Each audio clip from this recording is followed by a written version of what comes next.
Let's learn kanji. First, let's answer the question, what is the point of kanji? The answer becomes obvious once you see what happens when Japanese is written without kanji.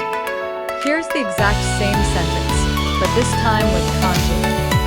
It's much easier to read now. We can immediately tell where the subject, verb, and other parts of the sentence are. Because kanji conveys more information in fewer characters, sentences become shorter and easier to read.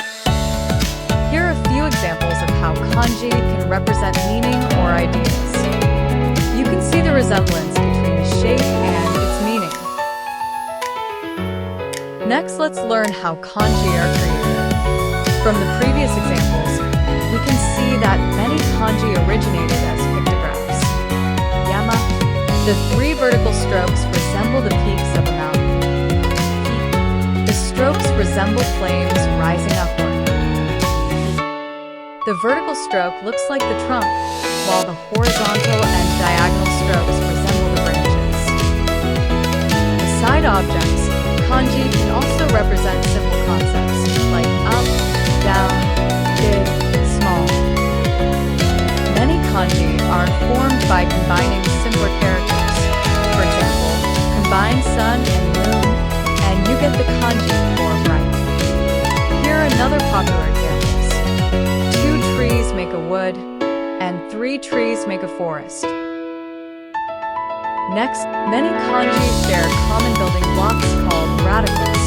These radicals often give you a clue about a character's meaning or the category it belongs to. The radical person appears in many kanji related to people or human activities. How to read kanji. Most kanji have 2 main types of pronunciation, kunyomi, onyomi. So, what are the differences between these two? Generally speaking, one is used for standalone kanji, while the other is used in compounds. Another difference is that one is often followed by hiragana endings, while the other usually isn't. Another difference is how they're typically used.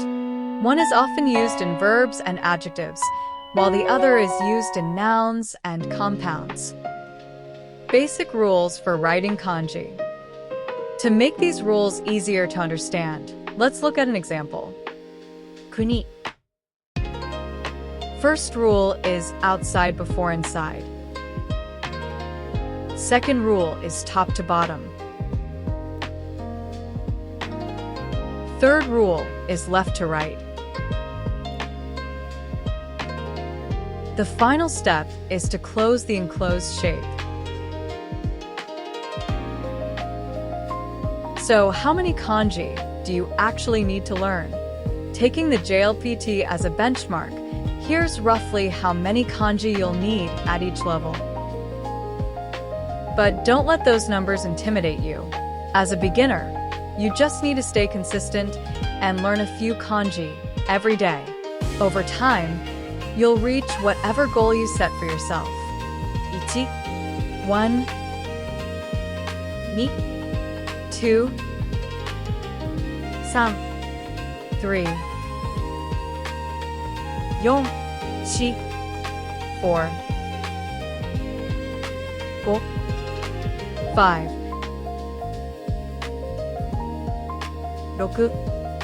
6, 7,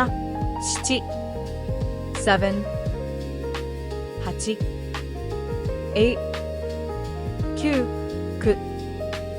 9, 10, 10. Ha. Teeth.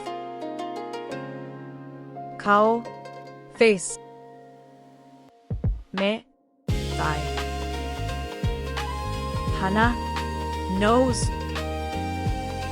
Guchi. Mouth. Inu. Dog.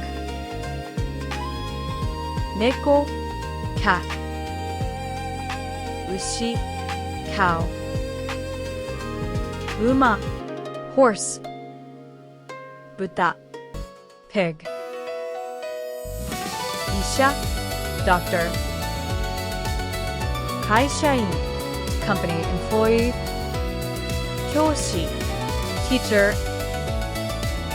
赤 red 黒 black 黄色 yellow 青 blue 紫 purple 緑 green 月曜日 Monday 火曜日 Tuesday 水曜日 Wednesday 木曜日 Thursday 金曜日 Friday 土曜日 Saturday 日曜日 Sunday. Thank you so much for watching and see you in the next video.